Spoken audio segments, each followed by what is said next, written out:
Global Navigation Satellite System atau dikenali sebagai GNSS dalam bahasa Malaysianya, Sistem Satelit Penentu Dudukan Sejagat, GNSS. Tapi biasa kita dengar adalah istilah GPS, Global Positioning System. Tapi nak tahu apa beza antara GNSS dan GPS? Nanti bersama kami akan kongsi.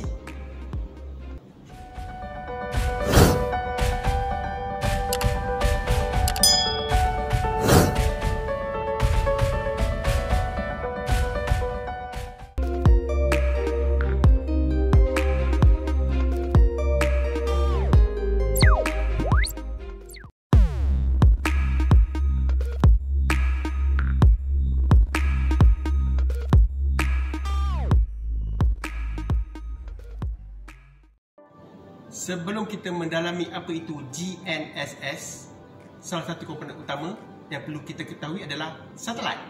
Apakah ia satelit? Satelit merupakan satu objek yang berputar mengelilingi sebuah objek yang lagi besar daripadanya dan ia kekal berada pada graviti objek tersebut. Sebagai contoh, bulan adalah kita boleh ibaratkan seperti satelit kepada bumi. Manakala bumi merupakan satelit ke matahari. Tapi satelit ini ada satelit semula jadi. Ya? Tapi dalam komponen GNSS, satelit yang kita akan nyatakan adalah satelit yang dicipta atau direka oleh manusia. Secara umumnya, apa yang dimaksudkan dengan satelit ialah sebuah objek, iaitu buatan manusia. Saya anggapkan ini sebagai satelit buatan manusia yang mengelilingi bumi. Dan untuk makluman, pada sumber rujukan, ada sebanyak hampir 5,000 satelit yang berada di ruang angkasa dan yang aktif hanyalah hampir 2,000 satelit sahaja. Dan satelit-satelit ini ada bermacam-macam fungsi dan antaranya adalah satelit untuk astronomi, satelit untuk komunikasi, satelit untuk ketenteraan, satelit untuk cuaca, dan dalam GNSS satelit yang digunakan adalah satelit navigasi. Satelit navigasi ataupun satelit untuk pandu arah digunakan untuk navigasi dan pembuatan peta.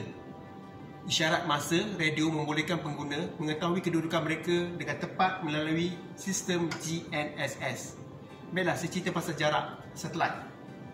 Satelit dengan bumi.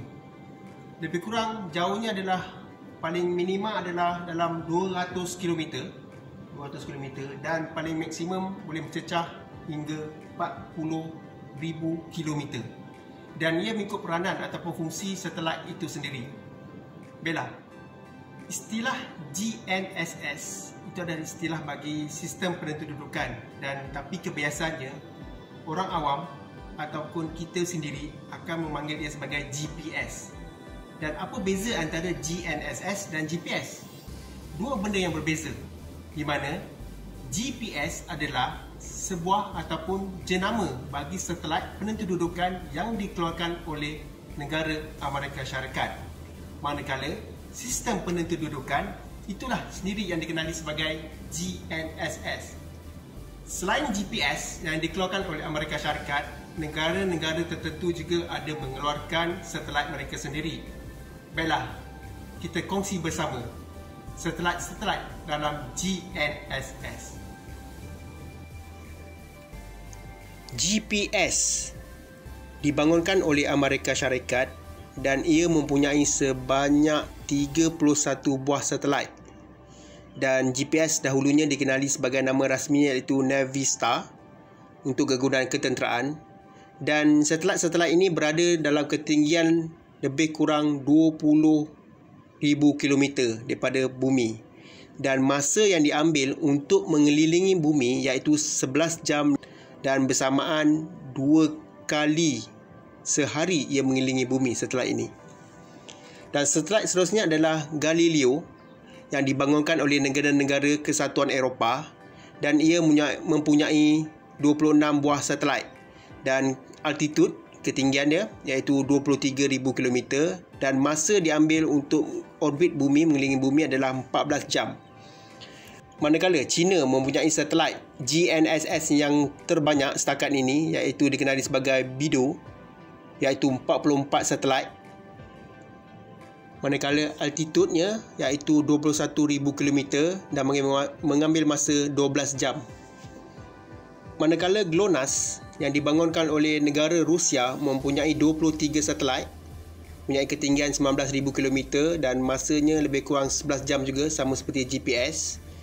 Tidak ketinggalan juga, negara Jepun mempunyai 4 buah satelit yang dikenali sebagai QZSS dan mempunyai ketinggian atau altitudenya agak tinggi juga, iaitu 32,000 km dan mengambil masa lebih kurang 1 hari untuk mengelilingi bumi, iaitu 23 jam 56 minit. Daripada bilangan satelit-satelit GNSS yang dikeluarkan oleh negara-negara tertentu, sejumlah lebih kurang 127 buah satelit, iaitu satelit navigasi. Ia adalah sebahagian daripada 2,000 satelit yang berada di ruang angkasa kita. Dan bilangan satelit yang banyak ini juga mempengaruhi ataupun memberi pilihan bagi menentukan sesuatu lokasi dengan lebih tepat lagi.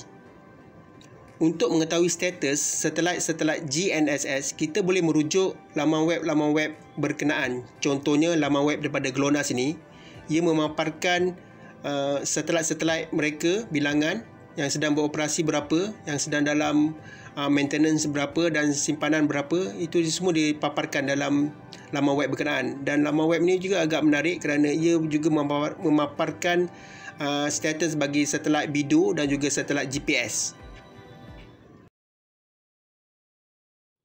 GNSS memberi maklumat penentudukan geospasial iaitu latitude, longitude dan altitude, di mana ia beroperasi 24 jam sehari dengan perkhidmatan yang percuma kepada semua pengguna.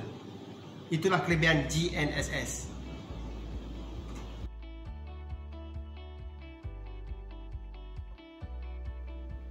Penggunaan teknologi Global Navigation Satellite System GNSS di Malaysia bagi kerja-kerja ukur dan pemetaan bermula sejak tahun 1989.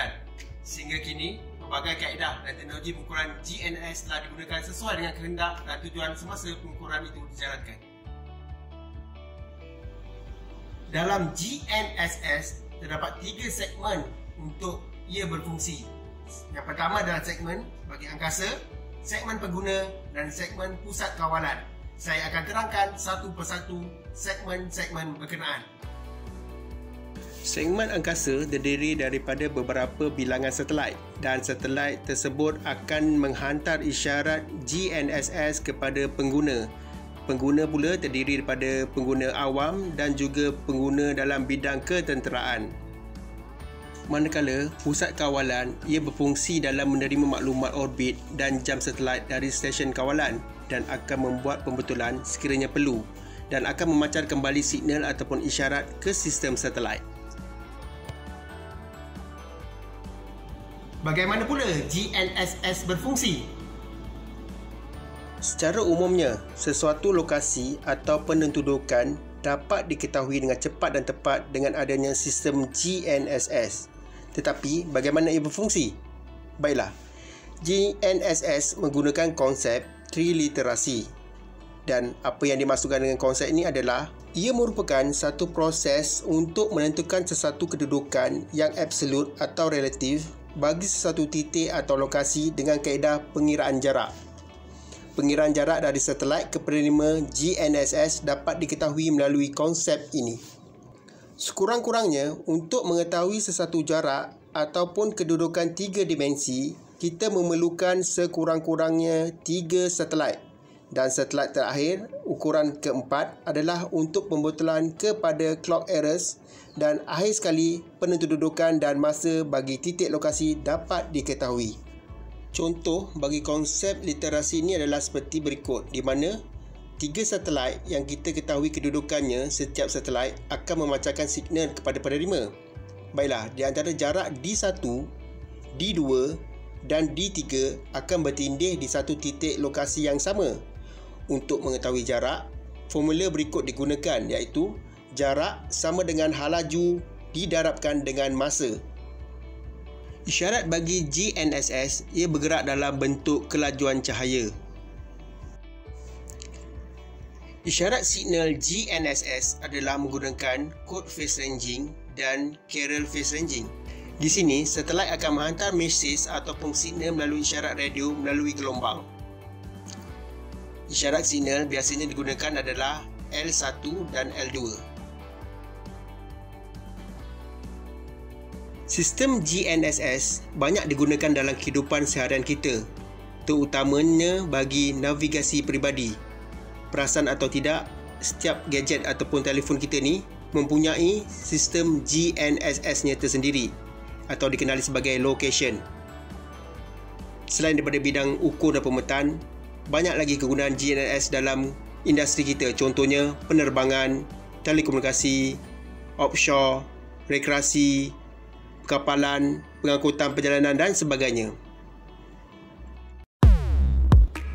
Sekian saja perkongsian saya berkenaan dengan GNSS. Sekurang-kurangnya kita tahu apa fungsi, apa teori, apa sebab kita menggunakan GNSS dan istilah GPS itu apa.